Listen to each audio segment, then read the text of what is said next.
આજે આપણે ગણિત વિષયનો છેલ્લું ચેપ્ટર ભણીશું। સૌથી પહેલા આજે આપણે જોઈશું સમમિતિ એટલે શું। જો ગણિતના ભાષામાં આપણે જે શબ્દ જોઈએ ને તો બહુ ગૂંચવાડો ઊભો થઈ જાય।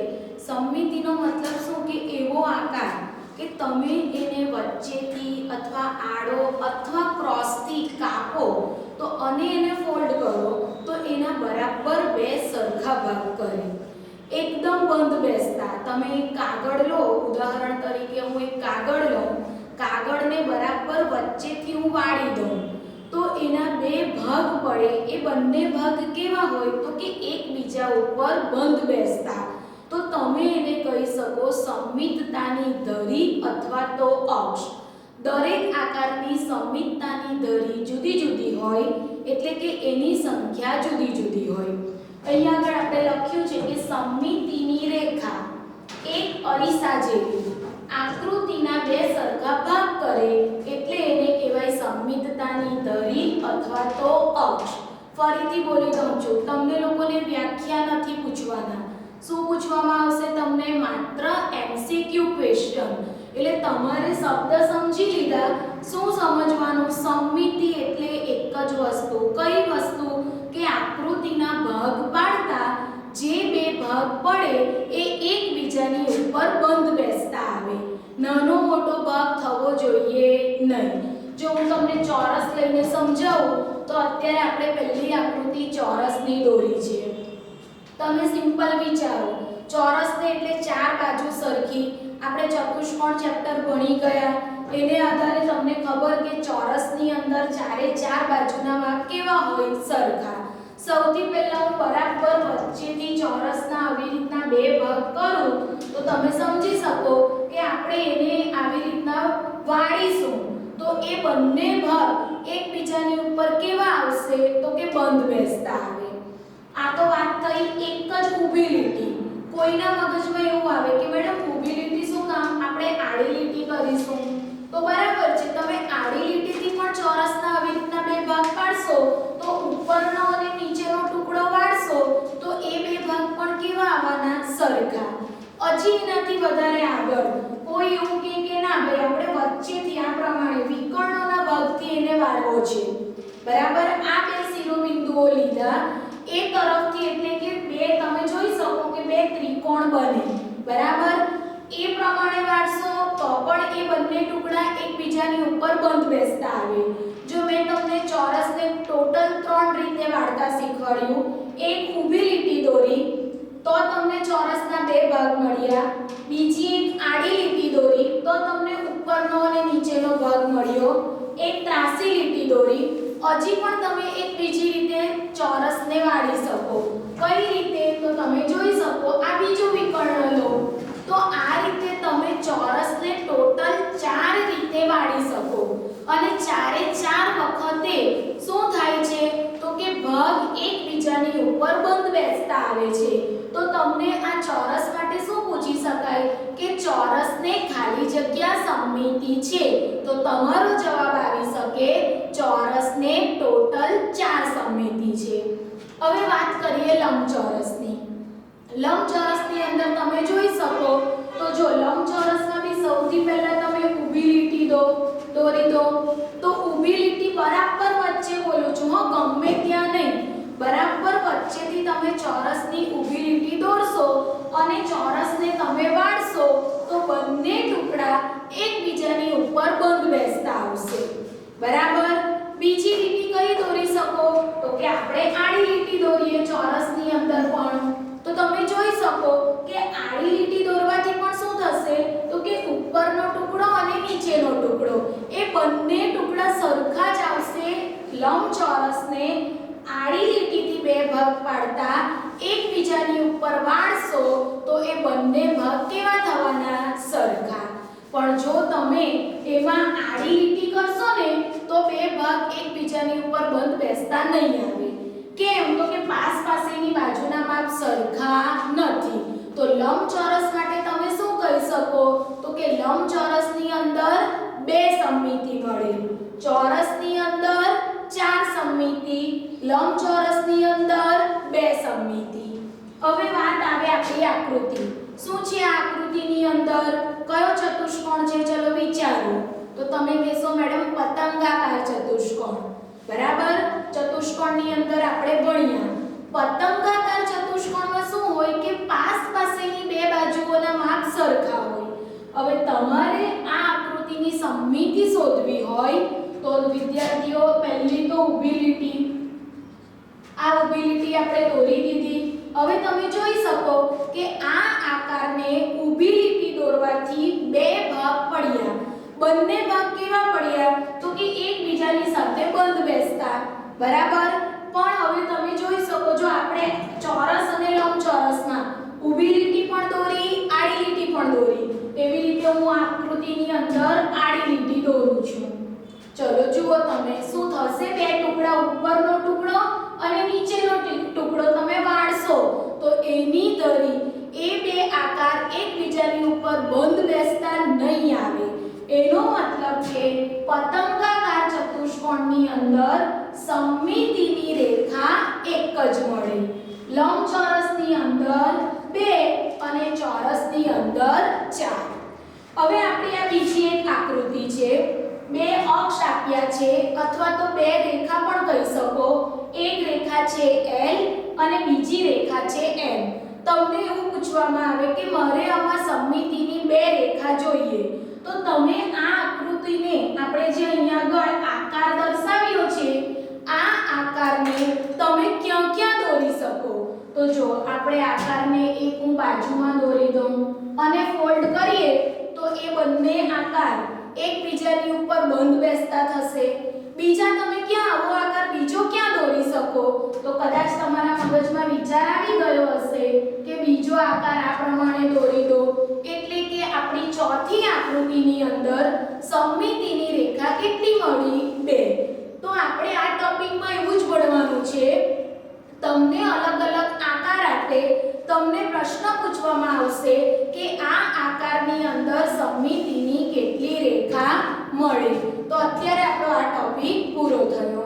બીજા આપણે ટોપિક લઈએ નિયમિત બહુકોણ એટલે શું? સૌથી પહેલા તો બહુકોણ એટલે શું?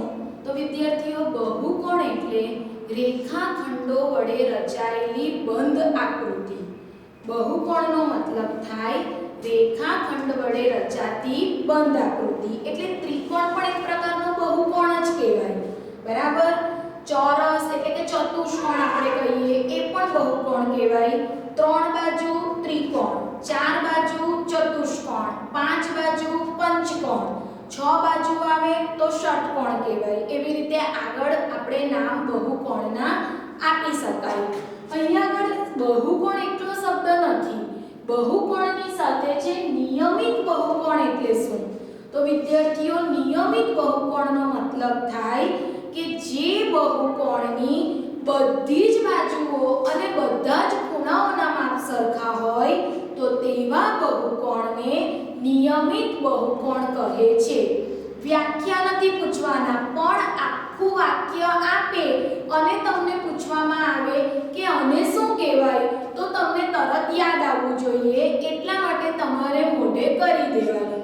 શું કહીશું આપણે? સમાન લંબાઈ ધરાવતા, સમાન બાજુઓ અને સમાન ખૂણા ધરાવતા બહુકોણને નિયમિત બહુકોણ કહે છે. હવે આપણે ત્રિકોણની વાત કરીએ. જો ત્રિકોણના પ્રકાર બી આપણને યાદ છે. ત્રિકોણને બાજુના આધારે 3 પ્રકાર પડે. એક સમબાજુ ત્રિકોણ, વિષમબાજુ ત્રિકોણ અને સમદ્વિબાજુ ત્રિકોણ. ખૂણાને આધારે પણ એના 3 પ્રકાર પડે. કાટકોણ ત્રિકોણ, લઘુકોણ ત્રિકોણ અને ગુરુકોણ ત્રિકોણ.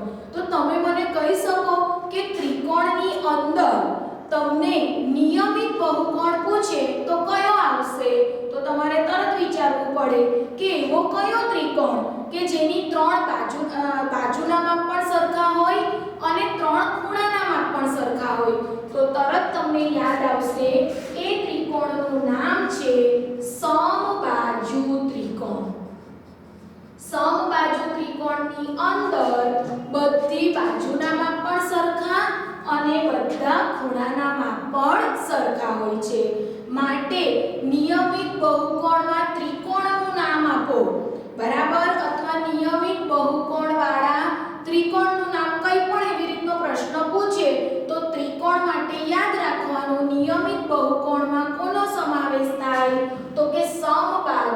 ત્રિકોણનો સમાવેશ થાય. એવી રીતે તમને નિયમિત ચતુષ્કોણના નામ આપો એવું પ્રશ્ન પૂછવામાં આવે તો નિયમિત ચતુષ્કોણના ઘણા બધા પ્રકાર છે. એમાં નિયમિત હોય એવો ચતુષ્કોણ કયો તો કે જવાબ આવશે ચોરસ. કારણ કે ચોરસની અંદર બધી બાજુના માપ પણ સરખા અને બધા ખૂણાના માપ પણ સરખા. ખૂણાના માપ 90 અંશ હોય છે ચોરસની અંદર. ત્રિકોણની અંદર સમબાજુ ત્રિકોણ તો 60 માપ હોય છે. તો ત્રિકોણમાં નિયમિત બહુકોણ કયો તો કે સમબાજુ ત્રિકોણ. ઓબ્જેક્ટિવ માટે જરૂરી પ્રશ્ન ચતુષ્કોણની અંદર નિયમિત બહુકોણ કયો તો જવાબ આવશે લંબચોરસ. હવે તમે જોઈ શકો બીજી આકૃતિ. તમે આનું નામ પૂછું તો તમે કહી શકશો તો કે નામ માટે શું કરવાનું તમે આ આકૃતિની બાજુઓ કેટલી છે શોધી કાઢો. તો તમે જોઈ શકો 1 2 3 4 5 6 ટોટલ કેટલી બાજુ છે 6 બાજુ છે અને દરેક બાજુ ઉપર આવી ઊભી લીટી કરી છે. એ ઊભી લીટી એવું દર્શાવે કે એની આ આકૃતિની બધી બાજુના માપ સરખા છે એટલે નિયમિત શબ્દ આવવાનો. બરાબર બાજુ સરખી છે બધા ખૂણાના માપ પણ સરખા છે એટલા માટે આવશે એને આપણે કહીશું નિયમિત ષટકોણ. 6 બાજુ છે વિદ્યાર્થીઓ નિયમિત ષટકોણ. ષટકોણ કેમ તો કે આ આકૃતિની અંદર 6 બાજુ છે. નિયમિત શબ્દ કેમ લગાવ્યો કારણ કે આ આકૃતિની બધી બાજુના માપ પણ સરખા છે અને બધા ખૂણાના માપ પણ સરખા છે માટે એને કહેવાય નિયમિત ષટકોણ.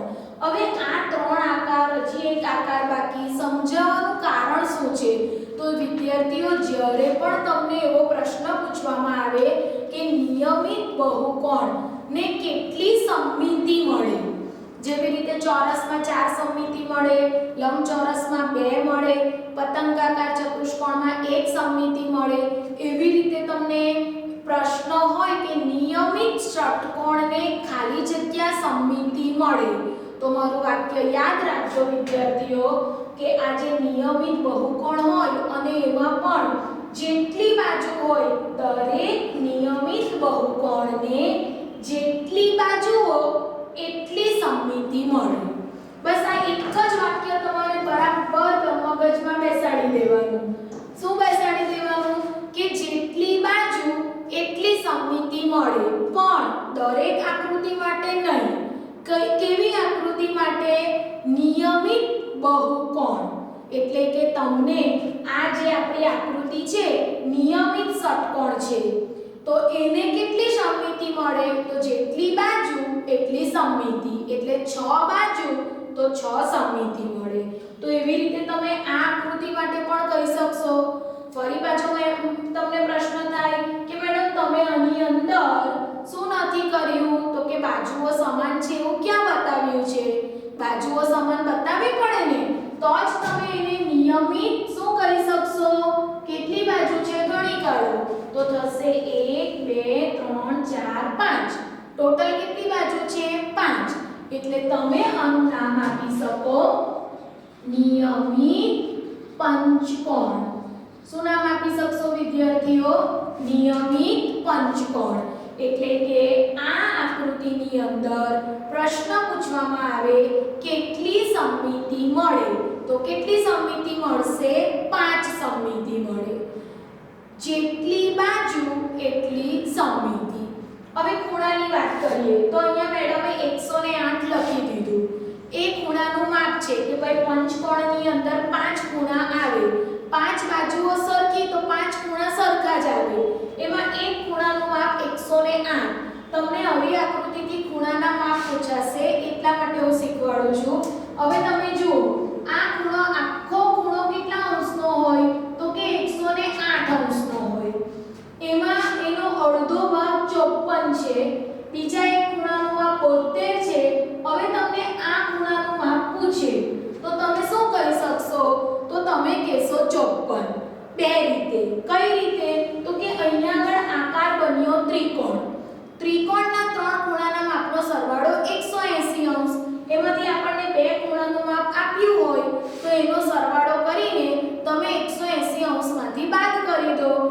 તમને ત્રીજા ખૂણાનું માપ મળી જશે બરાબર। બીજી રીતે કહીએ વિદ્યાર્થીઓ તો આ બરાબર વચ્ચેથી જે હું બે રેખાખંડ તમને બતાવું છું એ બંનેનું માપ કેવું છે સરખું। એટલે ત્રિકોણની અંદર જો બે બાજુ સરખી હોય ત્રિકોણની અંદર જો બે બાજુ સરખી હોય તો તેની સામેના ખૂણા સરખા હોય તો એ રીતે બી તમે આ 54° છે તો તમે એની સામેનો એટલે કે એની જે બાજુ હતી આપણે આ જે બે બાજુ કીધી તો સામેના ખૂણા આ તરફનો થશે તો એ રીતે પણ 54° થાય। તો અત્યારના ટોપિકમાં આપણે શું ભણ્યા કે ભાઈ નિયમિત બહુકોણને જેટલી બાજુ હોય એટલા જ એને શું મળે તો કે એને મળે સમમિતિ મળે। તો આપણો આ ટોપિક પૂરો થશે। ચલો હવે આપણે બોર્ડ ઉપર આકૃતિઓ દોરી છે। હવે આ આકૃતિ પરથી તમને એવું પૂછવામાં આવે કે સમમિતિની અક્ષ શોધો। ચલો સમમિતિની અક્ષ એટલે પાછા ભૂલી ના જતા તમને જે આકાર આપવામાં આવે એ આકારને એવી રીતે ટુકડા પાડો કે જેથી બંને આકાર એકબીજાની ઉપર બંધ બેસતા થાય। તો પહેલા આપણે પહેલી આકૃતિ જોઈએ। તમે કહેશો આમાં તો આપણે કાણા કાણા દોરીને આપ્યા છે હોલ પાડ્યા છે અથવા તો કોઈ બિંદુ દર્શાવ્યા છે। હવે ચોરસ એટલે મેં તમને શીખવાડ્યું કે ચોરસને તમે ચાર બાજુથી એટલે કે એની સમમિતિની રેખા 4 મળે તમે એને ચાર સાઈડથી વાળી દો તો એ આકાર બંધ બેસતા થાય। પણ આ આકારમાં એવું કીધું છે કે જે આ તમને જે બિંદુ દર્શાવ્યા છે એ એકબીજાની ઉપર બંધ બેસતા આવે એવી રીતે તમારે સમમિતિની અક્ષ કે ધરી દોરવાની છે। તો તમે પહેલી આકૃતિ માટે વિચારો હું આડી લીટી દોરી શકું તો કે ના દોરી શકાય। આડી લીટી દોરશો તો પેલા ટપકા ઉપર જ જશે મારે એ ટપકાને એકબીજાની ઉપર આવે એ રીતે વાળવું છે। તો તમારા મગજમાં જવાબ તૈયાર થઈ ગયો હશે કે એની સમમિતિની ધરી કેવી દોરવી પડશે ઊભી લીટી દોરવી પડશે। તો આ તમે આકારને વાળશો તો બંને બિંદુઓ એકબીજા ઉપર બંધ બેસતા આવશે। બીજી આકૃતિ છે જુઓ તમે આ બાકીના જવાબ જાતે નક્કી કરી શકો તમારી નોટમાં આકૃતિ દોરી દેવાની અને સમમિતિની ધરી દોરવાની। ચલો બીજી આકૃતિમાં ક્યાં આવશે સમમિતિની ધરી પેલા જે બે હોલ છે કે બે બિંદુ છે એ એકબીજાની ઉપર આવવા જોઈએ। તમે વિચારો કે મેડમ પહેલાની જેમ આમાં પણ ઊભી લીટી દોરી દો થશે ઊભી લીટીથી તો બંને હોલ એક જ ભાગ પર આવવાના એટલે તમે એ આકારને વાળશો તો એ બંને બિંદુઓ એકબીજા ઉપર નહીં આવે। તો આ પરિસ્થિતિમાં તમારે સમમિતિની ધરી આ પ્રમાણે ત્રાસી દોરવી પડશે એટલે કે વિકર્ણ દોરવા પડશે વિકર્ણની પ્રમાણેની ધરી દોરવી પડશે અને જે બે ભાગ મળ્યા એને તમે વાળો તો તમને બંને બિંદુ એકબીજાની ઉપર મળશે। ત્રીજી આકૃતિ માટે વિચારી શકો હવે કદાચ ખ્યાલ આવી જ ગયો હોય ઊભી લીટી આડી લીટી કે ત્રાસી લીટી। ત્રાસીમાં પણ બે રીતે દોરી શકાય તો આપણી જે આ આકૃતિ છે એમાં તમારે ઊભી લીટી દોરવી પડશે આડી લીટી દોરવી પડશે એટલે કે સમમિતિની અક્ષ આવશે અથવા તો સમમિતિની ધરી આડી આવશે। હવે આપણી પાસે બે ત્રિકોણ છે આ બે ત્રિકોણની અંદર તમે જોઈ શકો કે ભાઈ આપણો પહેલો ત્રિકોણ અને બીજો ત્રિકોણ બીજા ત્રિકોણની અંદર એને દોરવાની પદ્ધતિ અલગ છે એટલે સમમિતિની અક્ષ પણ બદલાઈ જશે। આની અંદર તમારે બંને હોલને એકબીજાની ઉપર બંધ બેસતા કરવા હોય તો તમે બરાબર ઊભી લીટી આ પ્રમાણે દોરી દો। આ મળી ગઈ કહેવાય તમારી સમમિતિની ધરી। બે ભાગને એકબીજાની ઉપર બંધ બેસતા કરશો તો બંને હોલ એકબીજાની ઉપર આવશે। તો આપણો ત્રિકોણ બીજી રીતે દોર્યો છે તો આમાં આપણી સમમિતિની ધરી ક્યાં આવશે તો કે એના માટે તમારે ત્રિકોણના આ પ્રમાણે આડી લીટી એટલે કે આડી અક્ષ તમને મળશે। તો આ પ્રમાણે તમે સમમિતિની ધરી અથવા અક્ષ કેવી રીતે આકારમાં દર્શાવી શકો એ સમજાવ્યું છે। હવે આપણો આકાર શરૂ થાય આપણો ટોપિક શરૂ થાય છે પરિભ્રમણ। પરિભ્રમણ એટલે શું કે કોઈ વસ્તુ કોઈ એક જગ્યાએથી વર્તુળાકાર ફરવાનું શરૂ કરે અને ફરી પાછી પોતાની જગ્યા ઉપર આવે એટલે કે એને એક પરિભ્રમણ પૂર્ણ કરેલું કહેવાય. શું પરિભ્રમણ એટલે આમ તો ખબર પડી જાય ગોળ ગોળ ફરવાનું, પણ ગોળ ગોળ એટલે કેવું કે કોઈ પણ વસ્તુ પોતાની ધરી ઉપર, વિજ્ઞાનમાં આપણે નથી જતા રહેવાનું વિજ્ઞાન વિષયમાં, પણ કેવું કે મૂળ સ્થાને એક આખું ચક્કર પૂર્ણ કરીને ફરી પાછા મૂળ સ્થાને આવે તો એ શું કહેવાય? એક પરિભ્રમણ પૂર્ણ કરેલું કહેવાય. અહીંયા આપણે લખ્યું છે એની આપણને ઓબ્જેક્ટિવ માટેનો ક્વેશ્ચન કે જ્યારે કોઈ વસ્તુ પરિભ્રમણ કરે તો શું નથી બદલાતું? તો કે કોઈ પણ વસ્તુ જ્યારે પરિભ્રમણ કરે તો એનો આકાર અને કદ બદલાતા નથી. બરાબર? એનો આકાર કંઈ નહીં બદલાઈ જતો અને કદ પણ નથી બદલાતા. પરિભ્રમણમાં નિશ્ચિત બિંદુની આસપાસ વસ્તુ ફરે છે. આ નિશ્ચિત બિંદુને પરિભ્રમણ કેન્દ્ર કહે છે. આપણે ઘડિયાળની વાત કરીએ, ઘડિયાળની અંદર મિનિટ કાંટો, સેકન્ડ કાંટો આવે અને કલાકનો કાંટો આવે. તમે જોઈ શકશો ઘડિયાળની અંદર કે ત્રણેય કાંટા, સેકન્ડ કાંટો કોઈક વખત ઘડિયાળમાં નહીં હોય, મિનિટ અને કલાકનો હોય, તો તમે જોજો એ વચ્ચે એક ગોળ ચકરડું હોય અને ત્યાંથી એ કાંટા ગોળ ગોળ ફરતા હોય. તો આપણે શું કહી શકીએ? એ જે નિશ્ચિત બિંદુ જ્યાંથી પરિભ્રમણ શરૂ થાય એ નિશ્ચિત બિંદુને કહેવાશે પરિભ્રમણ કેન્દ્ર. અને એનાથી આગળ કે પરિભ્રમણ દરમિયાન બનતા ખૂણાને પરિભ્રમણ કોણ કહે છે. જ્યારે પણ કોઈ આકારની આપણે હું તમને એક ઉદાહરણ સમજાવું છું એટલે પરિભ્રમણ કોણ ખબર પડશે કે એક ચક્કર પૂર્ણ કરવા માટે જે ખૂણો બને એ ખૂણાને શું કહેવાય? પરિભ્રમણ કોણ. જ્યારે કોઈ આકાર એક કમ્પ્લીટ પરિભ્રમણ, સંપૂર્ણ પરિભ્રમણ પૂર્ણ કરે તો એ 360 અંશનો ખૂણો બનાવે. અહીંયા પણ હું તમને દર્શાવું કે ભાઈ આ એક વર્તુળ આકાર છે. બરાબર? અહીંયા આગળ 12 વાગ્યા છે. એક મિનિટ કાંટો આપણે લઈએ કે 12 ઉપર છે. હવે ફરી પાછો મિનિટ કાંટો આખું ચક્કર પૂર્ણ કરીને ફરી પાછો 12 પર આવશે એટલે એને એક પરિભ્રમણ પૂર્ણ કરેલું કહેવાય. અને આ પરિભ્રમણ પૂર્ણ કરવા માટે એને કેટલા અંશનો ખૂણો બનાવ્યો? તો કે 360 અંશનો. કારણ કે એને એક આખું ચક્કર પૂર્ણ કર્યું. જો અડધું પરિભ્રમણ થતું હોય, પરિભ્રમણ કેવું થતું હોય? અડધું, તો એ 180 અંશનો ખૂણો બનાવે. અને જો પરિભ્રમણ ચોથા ભાગનું થતું હોય તો 90 અંશનો ખૂણો બને. તમને મોટે ભાગે ઓબ્જેક્ટિવમાં આટલા જ ક્વેશ્ચન પૂછાય છે કે ભાઈ એક સંપૂર્ણ પરિભ્રમણ પૂર્ણ થાય તો કેટલા અંશનો ખૂણો બને? 360 અંશનો. અડધું પરિભ્રમણ કરે તો 180 અંશનો. અને ચોથા ભાગનું પરિભ્રમણ કરે તો કેટલા અંશનો ખૂણો બને?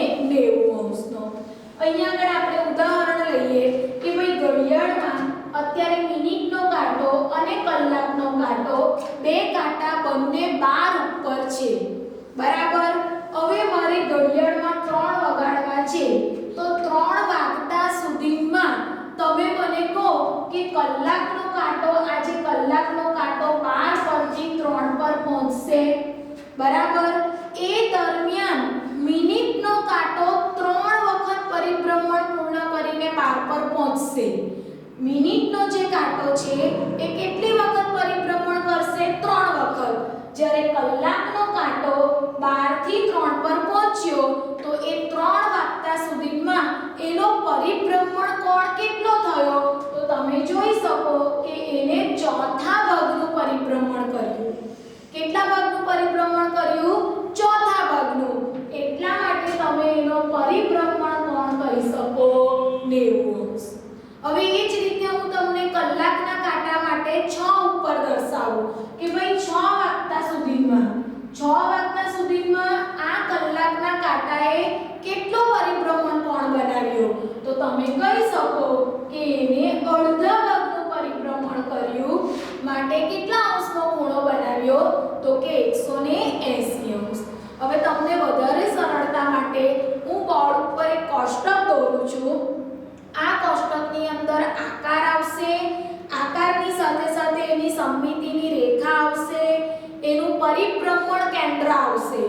પરિભ્રમણ કેન્દ્રનો મતલબ શું થાય કે જે બિંદુએથી, જે નિશ્ચિત બિંદુએથી આપણે આકારને પરિભ્રમણ કરાવીએ એને કહેવાય પરિભ્રમણ કેન્દ્ર. પછી પરિભ્રમણનો ક્રમ આવશે અને એનો કોણ આવશે. આ કોષ્ટક તમે તૈયાર કરી દેશો વિદ્યાર્થીઓ તો તમને ઓબ્જેક્ટિવની અંદર ખૂબ જ સરળતા રહેશે. ચલો વિદ્યાર્થીઓ, બોર્ડ ઉપર એક કોષ્ટક દોર્યું છે. હવે એ કોષ્ટક તમારે મોઢે કરવાનું જ છે, બરાબર? મોઢે કરશો તો તમને ખાલી જગ્યા, ખરા ખોટા જે કંઈ તમને પૂછવાના છે એમાં ઘણી બધી સરળતા રહેશે. જો કોષ્ટકની અંદર શું કહેવામાં આવ્યું છે કે સૌથી પહેલા તો આકાર પછી છે એ આકારની અંદર સમમિતિની કેટલી રેખાઓ મળે. સમમિતિ શબ્દ લેક્ચરની શરૂઆતમાં જ આપણે તમને સમજાવ્યું. વિદ્યાર્થીઓ, આપણો કોર્સ પૂરો થવાની તૈયારીમાં છે. ગણિત વિષય એ અઘરો વિષય નથી. તમે થોડુંક વધારે ધ્યાન આપો તો તમને ગણિતની અંદર દાખલા ગણવાની મજા આવશે. તો સૌથી પહેલા સમમિતિની રેખાઓ એટલે શું? તો કે ભાઈ કોઈ આકારને એવી રીતે વાળો કે જેથી જે ભાગ પડે એ ભાગ એકબીજાની ઉપર બંધ બેસતા આવે. તો તમે એ આકારને કેટલી વખત વાળી શકો તો એને કહેવાય સમમિતિની રેખાઓ. બીજા ખાનામાં છે પરિભ્રમણ કેન્દ્ર, એટલે કે આકારને એક ચક્કર પૂર્ણ કરવું હોય તો તમે ક્યાંથી એને ફેરવી શકો એને કહેવાય પરિભ્રમણ કેન્દ્ર. પછી પરિભ્રમણનો ક્રમ કે કઈ રીતે તમે એને ફેરવી શકો, અને છેલ્લે આવશે પરિભ્રમણ કોણ. આટલું તમારે મોઢે કરવાનું. એમાં સૌથી પહેલા આપણે આકાર જોઈએ ચોરસ. ચોરસની અંદર શું કીધું છે? સમમિતિની રેખાઓ 4. પરિભ્રમણનું કેન્દ્ર એટલે જો આપણે આ જે ચોરસ આકાર છે એની અંદર તમે આ આકારને ક્યાંથી પરિભ્રમણ કરાવી શકો. એવું કે મેડમ એનો આ બાજુથી કાન પકડો અને ફેરવી દો, એવું નહીં વિદ્યાર્થીઓ. એના જે બે વિકર્ણ આવે એ બે વિકર્ણનું જે છેદ બિંદુ મળે ત્યાંથી તમે એ આકાર ચોરસને પરિભ્રમણ કરાવી શકો. એટલે એનું પરિભ્રમણ કેન્દ્ર કયું કહેવાશે? વિકર્ણનું છેદ બિંદુ. પરિભ્રમણનો ક્રમ કેટલા? 4. અને પરિભ્રમણ કોણ, ખૂણો કેટલા અંશનો? 90 અંશનો. ત્યાર પછી આવે લંબચોરસ. લંબચોરસની અંદર સમમિતિની રેખાઓ 2 આવશે. એની અંદર પણ પરિભ્રમણ કેન્દ્ર કયું આવશે? તો કે વિકર્ણોનું છેદ બિંદુ. એ થઈ જશે એનું પરિભ્રમણ કેન્દ્ર. પરિભ્રમણનો ક્રમ 2 આવશે. એ 2 કેવી રીતે આવે વિદ્યાર્થીઓ? કે ભાઈ આ લંબચોરસ છે, બરાબર? તમે એને આ રીતે આપણે આડી લીટી અને ઊભી લીટી 2 થી તમે એને અલગ ભાગ કરી શકો, અને તમે આમ ચક્કર કેવી રીતે આ બાજુથી બી ફેરવી શકો અને આ બાજુથી બી ફેરવી શકો. એટલે એનું પરિભ્રમણનો ક્રમ કેટલો આવશે? 2. અને પરિભ્રમણ કોણ કેટલા અંશનો ખૂણો બનશે? તો કે 180 અંશનો બનશે. ત્યાર પછી આવે સમબાજુ ચતુષ્કોણ. બધી બાજુના માપ સરખા. એની અંદર સમમિતિની રેખાઓ આવશે 2. અને એનું જે પરિભ્રમણ કેન્દ્ર છે એ આવશે મધ્યગાઓનું સમબાજુ ચતુષ્કોણ છે. તો એની અંદર આવશે મધ્યગાઓનું છેદ બિંદુ આવશે, અને પરિભ્રમણનો ક્રમ આવશે 2. અને એમાં પણ પરિભ્રમણ કોણ આવશે? 180 અંશ. મધ્યગા શબ્દ શીખવાડ્યું છે. મધ્યગાની અંદર કેવું હોય કે શિરોબિંદુ અને સમીની બાજુનું મધ્યબિંદુ ને જોડતો રેખાખંડ એને કહેવાય મધ્યગા કહેવાશે, બરાબર? ચલો ત્યાર પછી આવશે નિયમિત ષટકોણ. ષટકોણ એટલે કેટલી બાજુ? 6.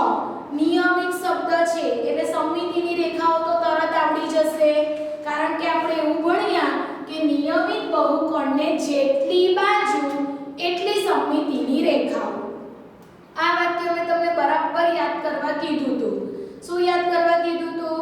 કે નિયમિત બહુકોણને જેટલી બાજુ એટલી એની સમમિતિની રેખા રેખાઓ તો નિયમિત ષટકોણ એટલે કેટલી બાજુ 6 બાજુ એટલે સમમિતિની રેખાઓ 6 આવશે વિકર્ણનું છેદબિંદુ એમાં પણ પરિભ્રમણ કેન્દ્ર કયું આવશે વિકર્ણોનું છેદબિંદુ પરિભ્રમણનો ક્રમ 6 આવશે અને ખૂણો આવશે 60°. ત્યાર પછી આવે સમબાજુ ત્રિકોણ સમબાજુ બધી બાજુના માપ સરખા બધા ખૂણાના માપ સરખા એટલે સમમિતિની રેખાઓ 3 એમાં આવશે પરિભ્રમણ કેન્દ્ર વિકર્ણોનું છેદબિંદુ અહીંયા આગળ આવશે પરિભ્રમણનો ક્રમ 3 અને ખૂણો આવશે 120°. એનાથી આગળ વર્તુળની અંદર સમમિતિની રેખાઓ અસંખ્ય વર્તુળની અંદર તો કેન્દ્ર આવે ત્યાંથી પરિભ્રમણ કરાવી શકો એટલે પરિભ્રમણનું કેન્દ્ર એ વર્તુળનું કેન્દ્ર ક્રમ અસંખ્ય અને પરિભ્રમણ કોણ દરેક ખૂણો એટલે જે ખૂણા બનતા હોય એ અર્ધવર્તુળની અંદર આવશે સમમિતિની રેખાઓ 1 એમાં પણ કેન્દ્ર એ અર્ધવર્તુળનું કેન્દ્ર પરિભ્રમણનો ક્રમ 1 અને ખૂણો આવશે 360°. અને છેલ્લે આવે સમદ્વિબાજુ ત્રિકોણ સમદ્વિબાજુ ત્રિકોણની અંદર સમમિતિની રેખાઓ આવશે a કારણ કે એને વચ્ચેથી ભાગ પાડો જે બે બાજુ સરખી હોય ત્યાંથી ભાગ પાડો વાળી શકો તો બંધ બેસતા આવે એમાં પણ આવશે મધ્યગાઓનું છેદબિંદુ એ પરિભ્રમણનું કેન્દ્ર પરિભ્રમણનો ક્રમ 3 અને પરિભ્રમણ કોણ 120°. તો તમારે આ કોષ્ટક મોઢે કરવાનું રહેશે જેથી તમે ખાલી જગ્યા ખરા ખોટા કે એમસીક્યુ જે કંઈ તમને પૂછાય એનો તમે જવાબ કમ્પ્લીટ આપી શકો.